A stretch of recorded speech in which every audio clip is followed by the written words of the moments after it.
Caren, welcome to the show. So great to have you here. Thank you for having me.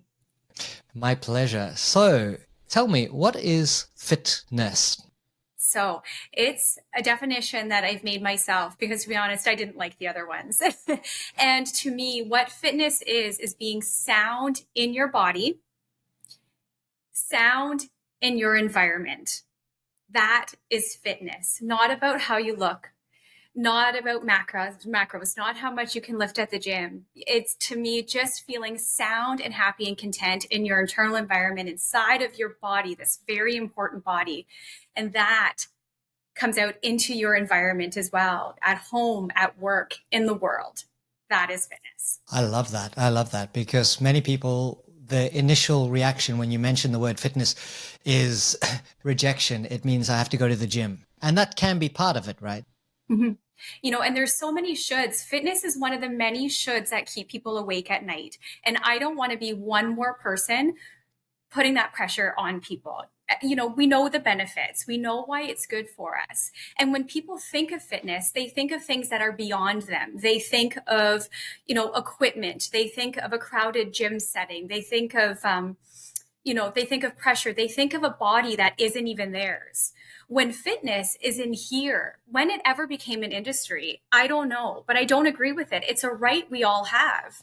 But just with how things have gotten, how big things have gotten, it's become monetized, it's become glamorized when really it is a right. And I want to hold space. I'm one person and I want to change, how things look in the fitness world. But what I can do right now is hold space for the people who don't know where they belong in the fitness world. I was one of those people. And to be honest, Brad, as a personal trainer, I am still one of those people. I get it. So I'm holding space for those people who don't know where they belong, I want to welcome them in to the world of fitness, just like I would welcome them into my home. We all belong here. We all belong here, and the body is the very beginning of such a beautiful story.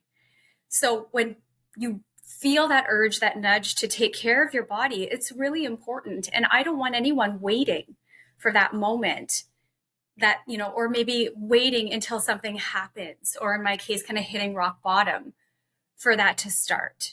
Hello, it's Brad Hook here, and I'm delighted to share my new book, Start with Values. It is a guide to help you discover what matters most and then bring those core values to life through tools such as micro habits.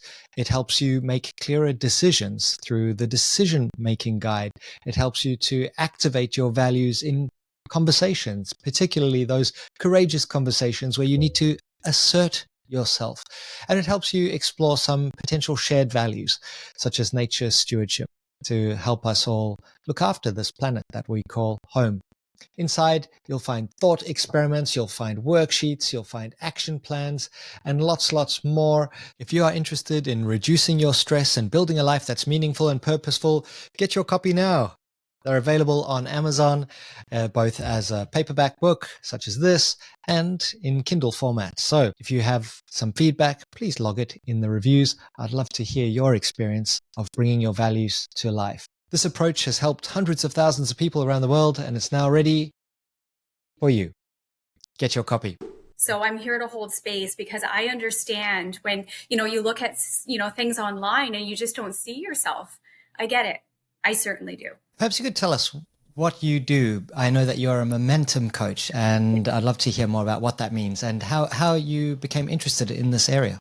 Yeah, it's a funny story that was evolving and still evolves every day. I'm a few things. I am a personal trainer and I'm a spiritual life coach, but I'm also a psychic channeler.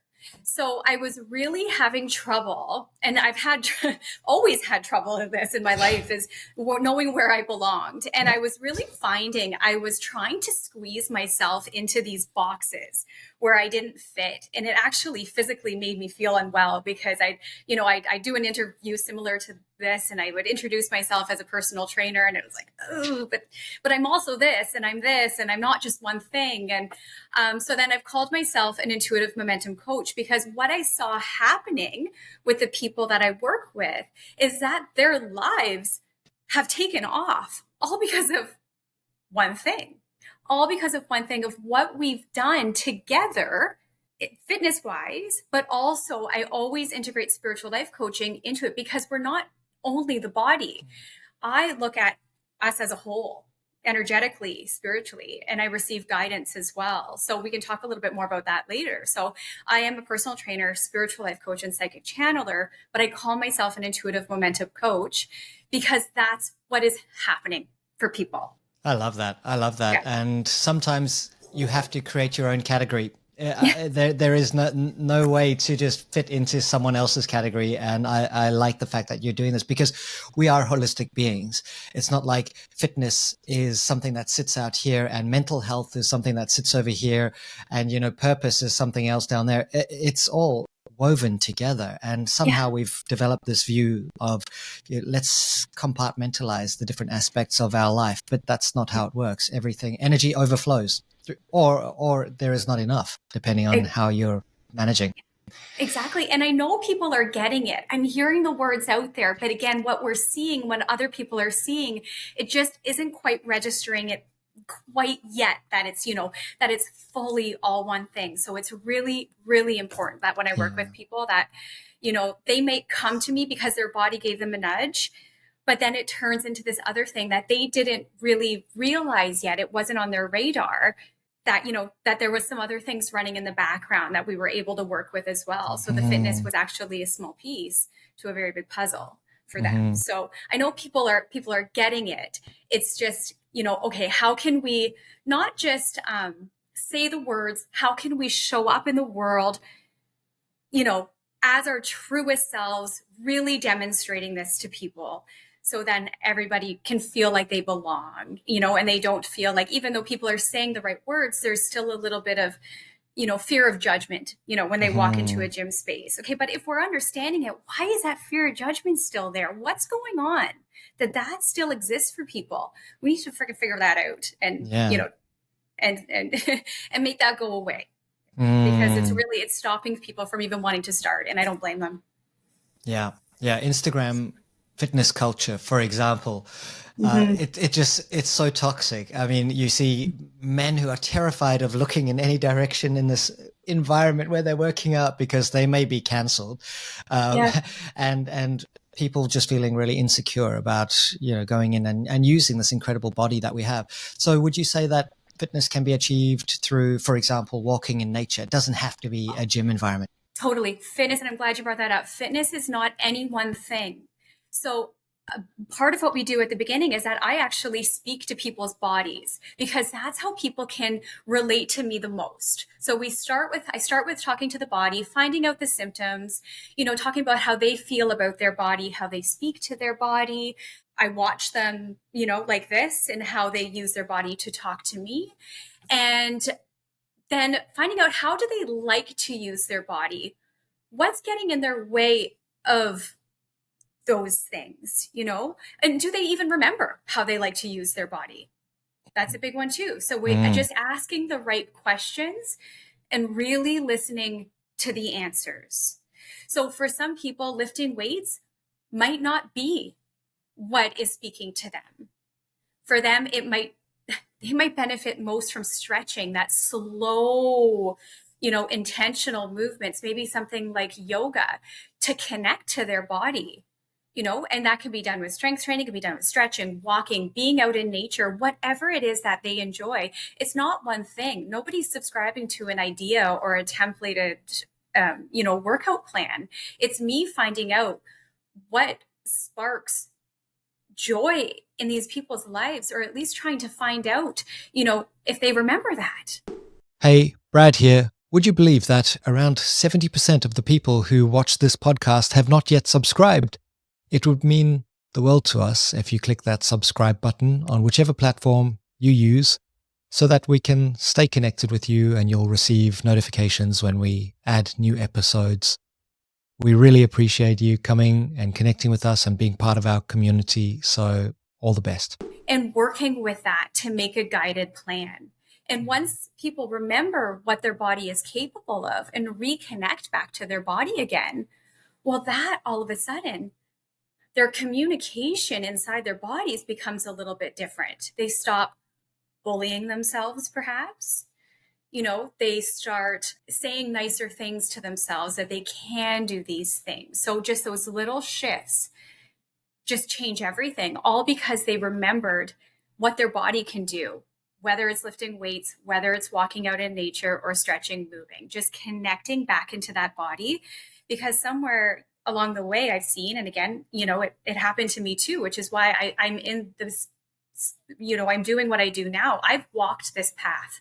I know how this goes, where you'd completely disconnect from your body.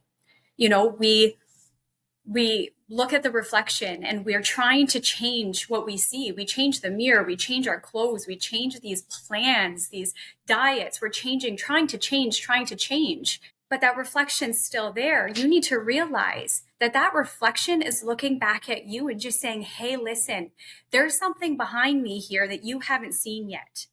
Come with me. So you find somebody to come with you. It's dark. It's a little dark at first. I'm not going to say it's fun. It's a little dark at first. You walk through what's on the other side of this reflection. You start to remember parts of yourself that you forgot, little trail markers along the way. And then you get moving, and then you can see the path. You come across another mirror on your way. You see yourself entirely different. Your eyes are open now to the stuff that was behind the reflection. You can change the mirror. You can change your clothes. At the end of the day, that stuff's not going to stick. You need to look behind the mirror. You need to look behind your reflection that is just begging for you to open your eyes. Then it'll stick, because when you see your potential, you don't unsee it again. You don't. It sticks. You will want to take care of your body in the way that you know how. Because if you're doing activity that you enjoy and not what an idea of an activity, you're going to stick to it because you look forward to it and you know it feels good. So we take care of our bodies. Our bodies house our spirit inside of us. It takes us to the life that we want. Start to realize that. So you approach your environment different. You approach your workplace different because you've appreciated yourself. And that's my secret. That's not really a secret. We all know this. It's not a new theory that needs to go on a global tour. When we accept ourselves and appreciate ourselves, we begin to accept other people. You know what's going to change the world? That. But it all starts right here. It does. I love that. And I've seen the change in people who, I run a lot of workshops that are designed to inspire action and help people to put in place some habits that support them. And it's a holistic program, so very aligned with what you talk about. Yeah. And you see someone go from being ashamed of themselves at a certain point, and a year later, they start small, one boxing class, then they start running. A year later, they are standing straight with a big smile, and they're confident and they're glowing, and that is within reach if you just take those steps and find the thing that resonates for you. It doesn't have to be gym. It could be boxing. It could be yoga. What holds people back? Fear is the biggest one. Fear of their body letting them down, because maybe their body has some symptoms and has been for a while, and it's been maybe just ignored or managed in a different way. Money, time is a barrier too. But I have to remind people, waiting is costing you more. You just don't see it yet, but it's costing you more. So, how we, and we're taught, through society, we place value on things outside of us. We just work, our performance is rated at work, and and our salary is associated with it, and we're trying to meet everyone else's expectations that we forget about ourselves. I don't blame anyone for that. I was there too. I was an alcoholic. Like, I did everything to avoid hanging out with myself until I didn't, and bam, did everything change. Not all at once, and it wasn't perfect, but I followed the breadcrumbs. And if anyone showed me at the beginning what I'd be doing, a couple years later, I think that would have scared me away, and I wouldn't even started. We're not meant to see the big picture. Just follow the breadcrumbs. But time, money, guilt Mhm. You know, a lot of people feel selfish for taking that time or spending that money to care for ourselves. So if we can just look at, you know, yes, there will be some investment involved with time and money, probably. It doesn't have to be. There's a lot of things that you can do to take care of yourself that doesn't cost a dime. But you will get back. You will get back energy and that love for yourself. You'll start smiling again. You know, I promise if you just put forth that bit of, you know, effort, energy, time, money in the beginning, that it will come back to you in leaps and bounds. It's just, we've just placed kind of maybe an unhealthy weight on, you know, the cost of it. Mhm. But again, it's costing you. Yeah, yeah, absolutely. A quote that still resonates that someone said to me in a workshop was, "If you don't make time for fitness, you better make time for illness." Yeah. And that's true, right? Yeah. You kind of need to. And the other thing about using the body is it's a regenerative system, and people forget that. So it might drain the bucket while you're pushing yourself into discomfort, but it's going to fill the bucket tomorrow when you'll have even more energy than you had Yeah. today. So And you'll be so proud of yourself. You know?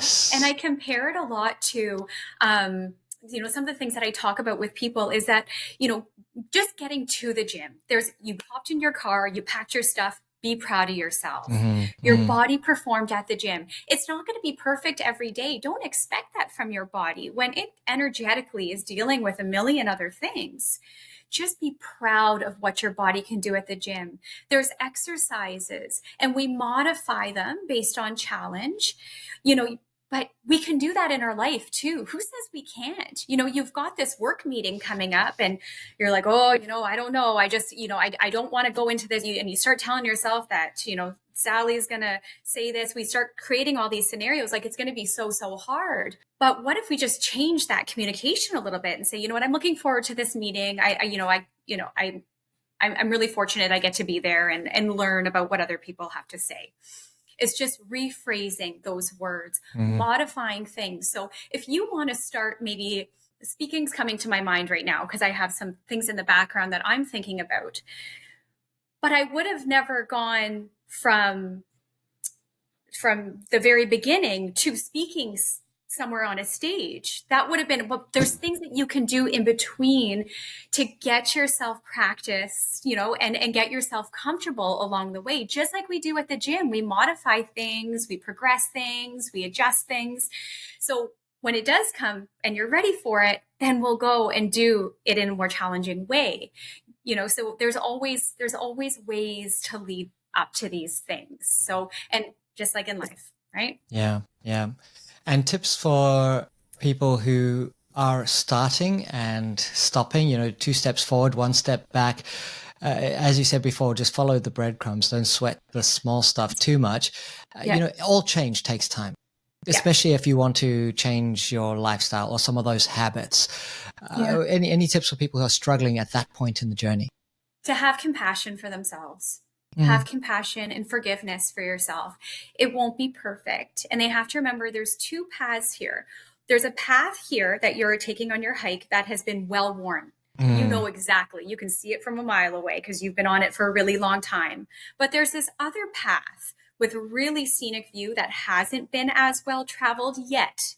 That it's going to take your focus for a little while to just make sure you don't lose track of that and get back on this more well-traveled path. So just keep your head up, have compassion for yourself. This isn't all or nothing. You know, some people that works for them. It doesn't have to be that way. You did not throw all of your efforts away if you missed a workout. Tomorrow is a new day. So at the beginning, if you find somebody that helps to encourage you and uplift you to just, so you don't get down on yourself, then that's great. There's lots of people that'll do that, just finding somebody to listen. But yeah, have compassion, keep your head up, and just thank your body. Thank your body, you know, especially if, you know, you've been feeling like maybe critiquing your body or been a little bit hard. Just thank your body for everything that it's done for you up until now and at the gym, and thank yourself for showing up every time. Then you'll keep showing up. Communicate with yourself. You don't have to go to the gym. You get to, and you want to. That Yeah. doesn't take any more time in your day. Just switch those words around. I like that. I like that. Yeah.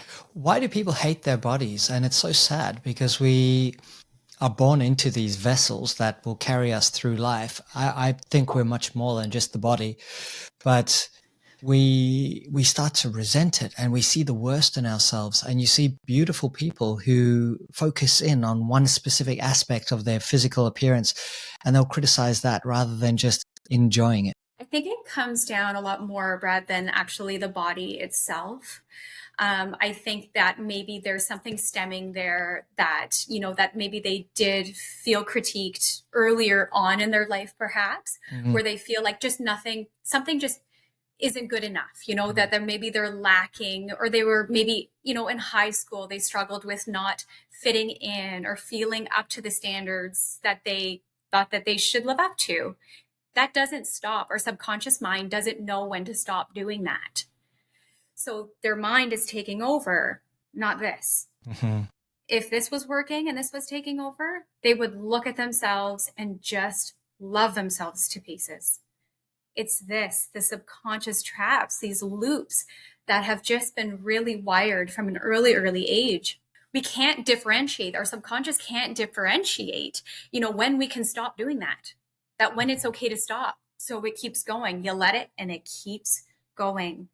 So then these things, and I can see it when people, talk about their body, or even, a lot of people, when we start together at the gym, they don't want to be anywhere near a mirror. And I don't blame them. They've been bullying themselves for a while. But then that, like every progression in the gym, begins to change once they start to appreciate themselves and their body and connecting to their body a little bit differently and changing that communication. But that's a wiring thing more than a body thing, I think. Yeah, definitely. Yeah. And I had this insight a while ago, every cell in our body is doing the best it can to stay alive and to generate energy for us. How can we not love these little entities that are doing the best that they can? They love us. Why do we not love them? And that's a shift. And I think anyone can get there. Just, with a little, but you just got to get started. Now, I'm very interested. Tell me about how you came to blend spirituality with fitness and what is psychic channeling? Okay. So it chose me. So this was my path. It chose me. It was something that I remembered. It's always been a piece of me. And I think in lifetimes to some degree, but, and why it all fuses in with the body. Again, like I said at the beginning, the body is the beginning of a really important story. Mm-hmm. The body sends us messages, and then I work with people to help decode it. I can actually, when we talk about people's symptoms in the body and how it's feeling, I can feel it too. So I begin to feel it, and I can start to recognize, based on the things that we've talked about, the question and answers, and this is in my planning stage after we've met, and I can start to realize where things are being held in certain parts of the body. And then I receive guidance. And this comes very differently depending on the people, who the guidance is from, their spiritual team, higher guides, angels, and even previous deceased people. But I like to, explain to people that it doesn't really matter so much of who it's coming from, is that it's meant for you in this moment. The message is what's important. So back in my days of just hitting rock bottom, before I started training with my own personal trainer at that time, little small steps again. So I started going to a gym. I was just like a small gym because, again, I was one of those people, still am, that the commercial gym setting wasn't for me. Too much fear of judgment, shame, embarrassment, didn't fit in. So this was a better option. And I didn't have any knowledge of what to do at the gym, history of injury from drinking.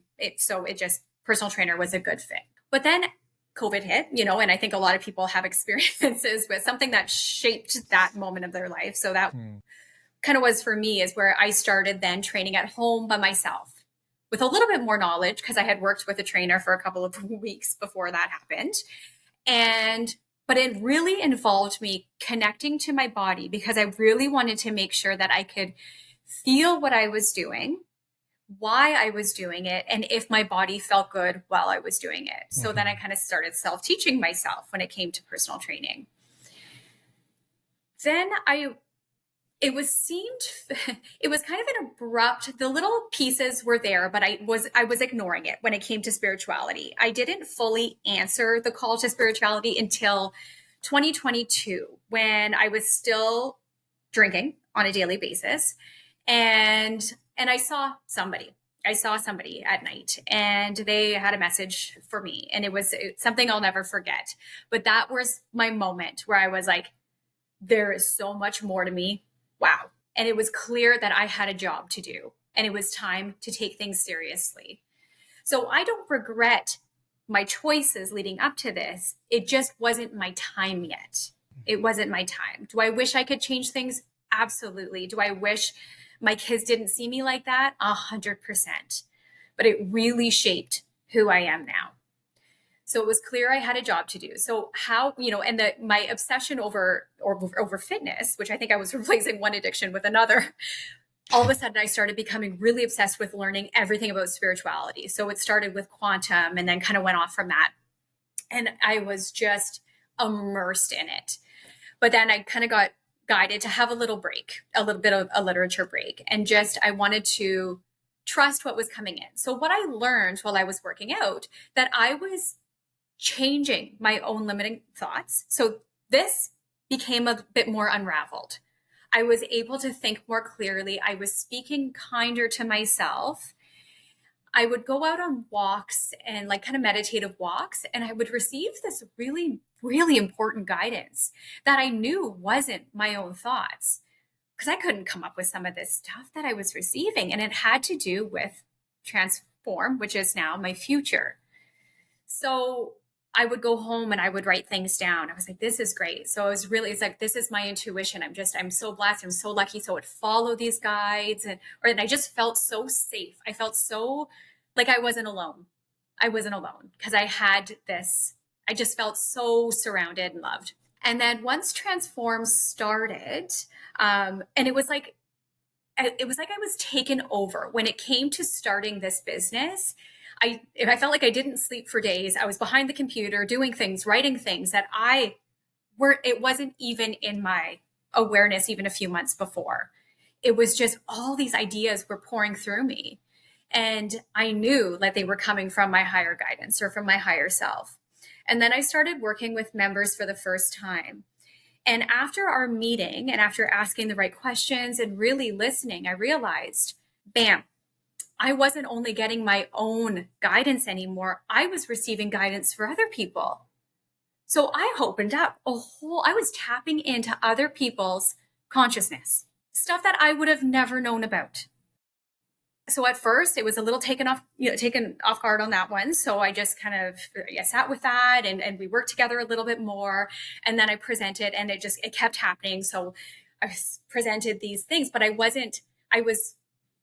didn't admit that this was happening because I didn't understand. I didn't have a name for it. I didn't really fully understand what was happening.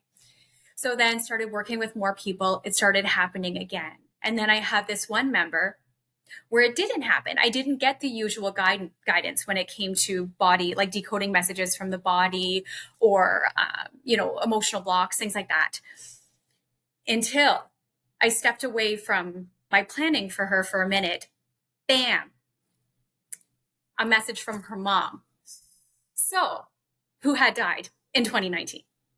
So this, I was like, wow, this is, and it had to, I knew exactly when it happened, the physical symptoms that take over. And it was just such a profound moment. And that helped. So I was there to be a bridge for her healing journey through fitness, but to provide her this connection with her mom again, because when she passed, that connection was lost.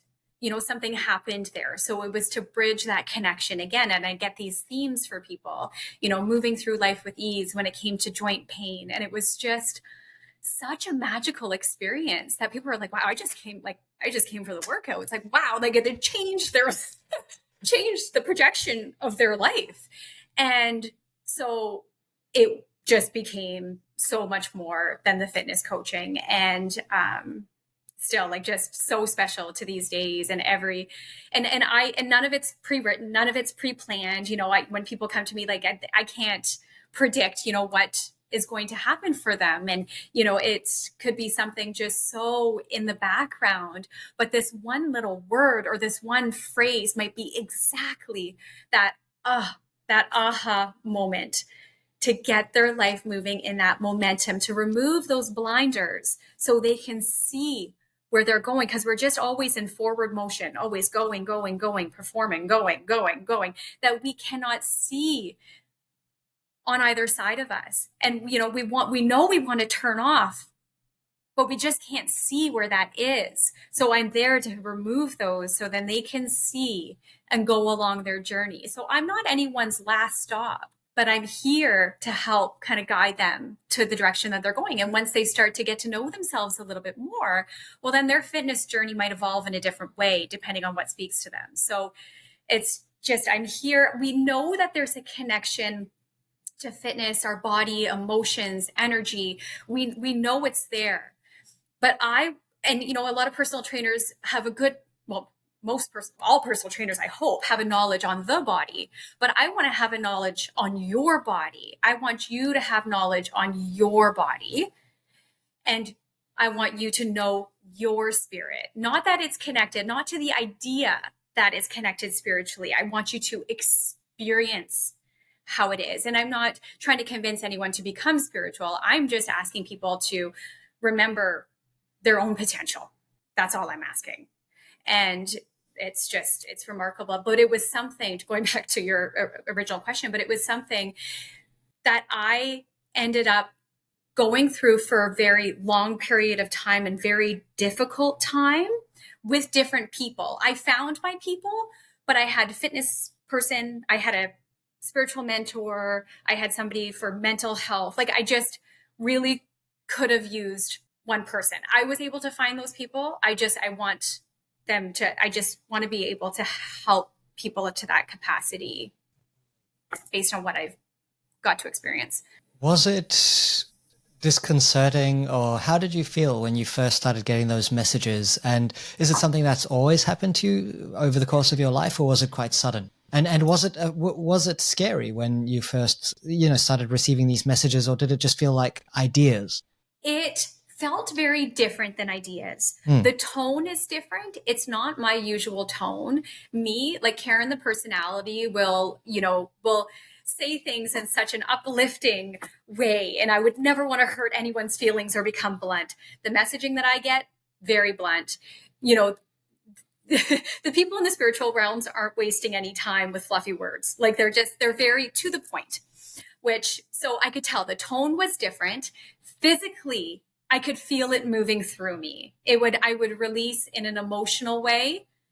I would release in a physically ill way, depending on what it was. Really? So it just feels different. So fortunately, I had my spiritual mentors to help kind of navigate all this. But leading up to it, because I answered the call to spirituality, I felt so safe and protected, I wasn't scared. I wasn't scared by this happening. I was, it feels like a real gift. And there are days, though, that, and I want people to realize that this isn't the most glamorous things. Sometimes it requires a lot of stillness, a lot of solitude to be able to listen to what's coming in.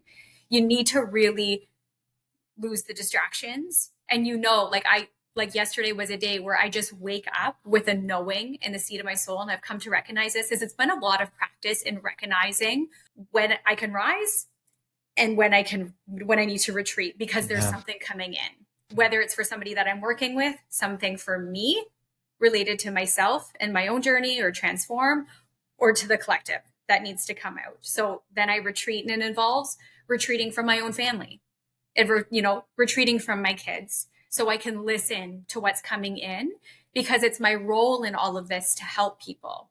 So it isn't the most glamorous thing. It's not something that I can just, command. either. So, there are some factors there, but it does require a bit of solitude. And yeah, it definitely wasn't scary. It is such a gift. I wouldn't trade it for the world. I honestly wouldn't. I would not trade it for the world. If somebody said to me, Caren, I will pay you millions of dollars for those experiences, I wouldn't. It's just been so watching what happens for people, and that those moments where it just clicks or they're moved makes it worth it. Yeah. My great grandmother was a very famous psychic in South Africa. And there were drawings and newspaper articles showing how she helped surgeons perform interventions that they had never done before. And it was completely commonplace. It was considered normal just to bring her into a hospital and to sit there and to get really clear and present and tuned in, and then to provide instructions. And the drawings are incredible. And it was widely accepted and celebrated that she could do this.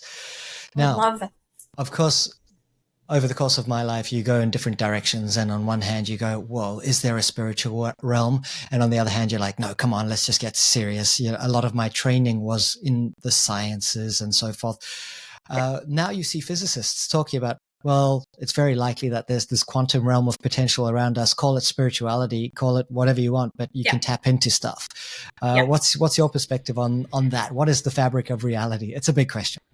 Oh my gosh, consciousness. It's consciousness. You call it what you want, whatever. I mean, there's labels to everything these days, but it's just, there's no question that that consciousness is so huge. When I get a download on somebody and I haven't even spoken to them in a week, and sure enough, they say, oh my gosh, I asked for my own guidance on that. It's like the lines are just, they're going, and it just, we do. And I think everybody to some degree has this ability.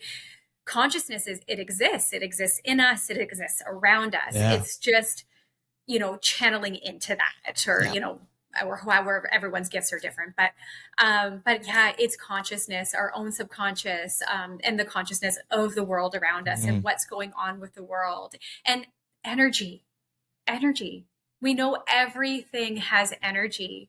My receptors, and as a child, and going back to your last question, is that looking back now, oh my gosh, all the signs were there.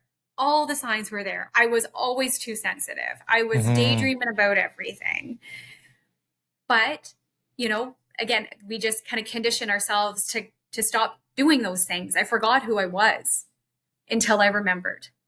So, and it was no doubt that I've been doing this for a really long time, and I just picked it right back up again.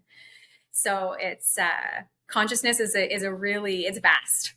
It's vast. You can pick up on a lot of stuff going on. I think a lot about it, and I'm coming closer to the conclusion that we both generate it and receive it. So there's, it's everywhere, as you said, and being able to tap into it in a way that works for you is really powerful, especially if it can be in support of others. And I saw this physicist called Thomas Campbell. He made a theory called My Big Toe, which stands for theory of everything. And he said, well, basically the way to tune into the conscious realm which surrounds us, we're avatars entering it, is through love and kindness. And if you do that, you're going to be able to tune in and find that frequency, and it will change your life. But it starts with you. You can't just say, today I'm going to be love and kind and psychic. No. Got some work to do. You got some work to do here too. So when we can show up in the world, and then we have more empathy, and I have just the way that I'm really optimistic here about the future, because more and more people are understanding this now, and I really am hopeful for my kids' future, that it's going to be more celebrated, that people's, that their gifts, what makes them special. I just think everybody is just going to be so much more appreciated in the future. It's going to make the world a better place. Yeah. That's my hope for the future. No, absolutely. And it seems like consciousness is being upgraded, or at least our capacity to tune into consciousness. More and more people are waking up to this potential, but at the same time, there are many people asleep, which means that there's a lot of work to be done. I mean, I'm still asleep, in certain ways, and I'm hoping to awaken more to full potential. But there are some people who are really struggling with very, very basic. Do you think it helps a lot to go through serious adversity? Because I think so in my own life.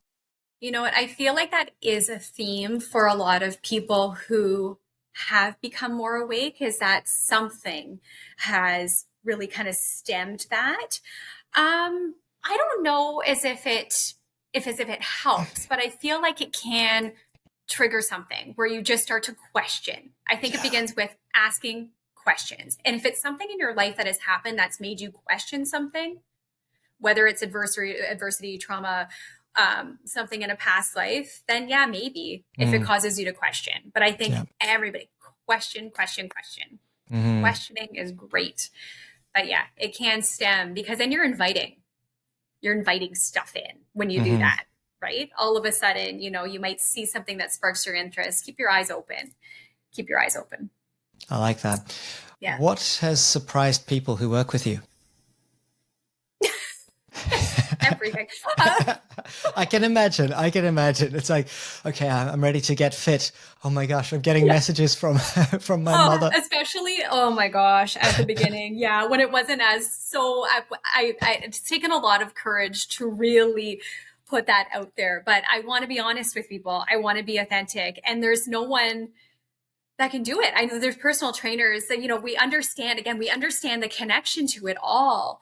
But I don't just understand the connection, how to end the connection, and not just a body and a spirit, or the idea, individual body, individual message. It cannot get any more personal than that. What has surprised people the most? Yeah, I would say in the very beginning stages. And what has surprised people too, and surprised me, and what I've seen so far, is how quickly things have shifted for people.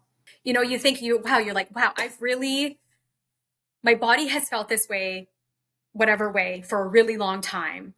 I have felt like I've lost my vibrancy for a really long time. I've bullied myself for a long time. But in 6 weeks, I'm like completely shifted my mindset. Like, how is that even possible?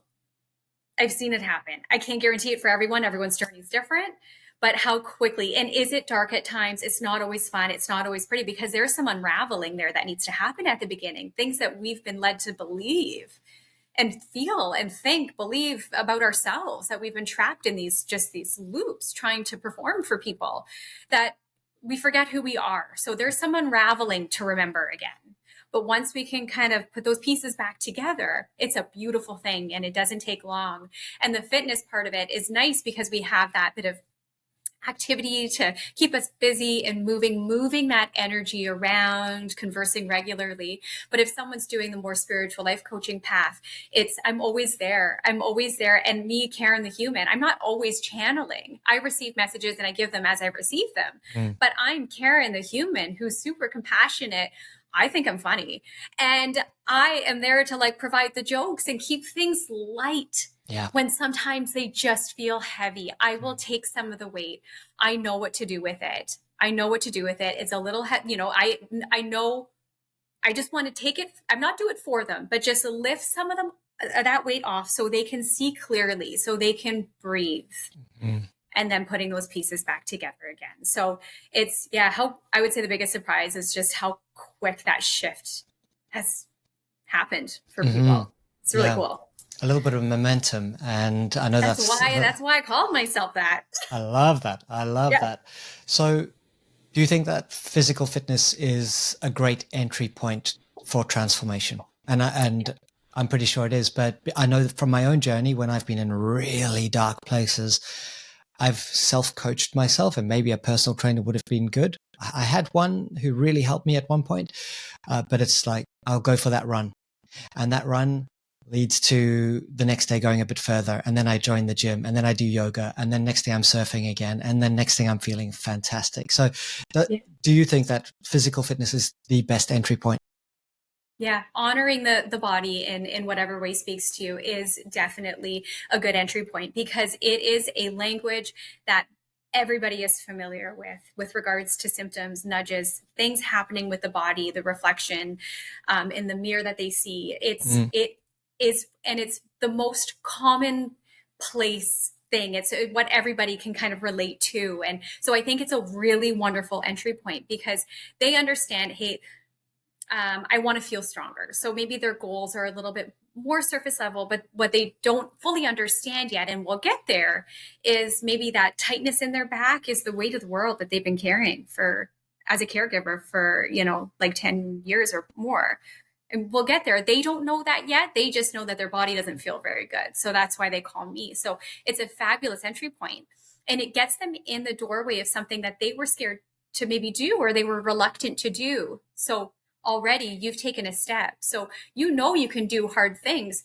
The first step is contacting and asking for help.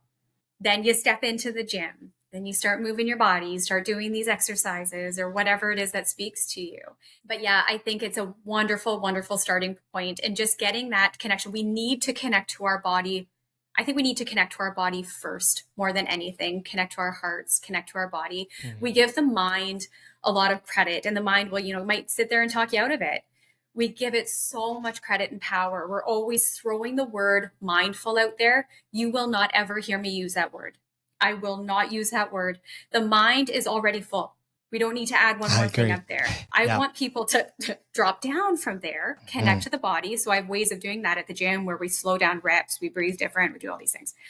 So connect, drop down from whatever's going on up here, drop down into the muscles being worked just to help them connect to their body in a different way and just shutting this off or at least turning down the volume while they're at the gym. And then they can learn to do that at home on their own too.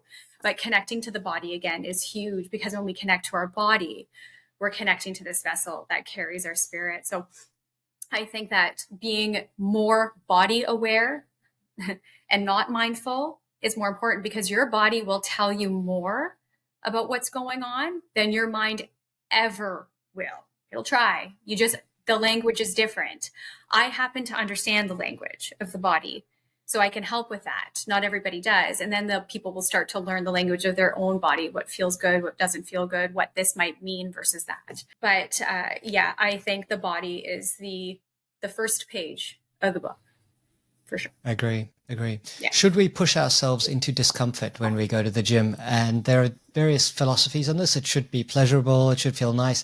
I have a tendency to go hard. Like, okay, if I'm going to be there, if I'm going for a run, I'm going to push it. But that's maybe not for everyone.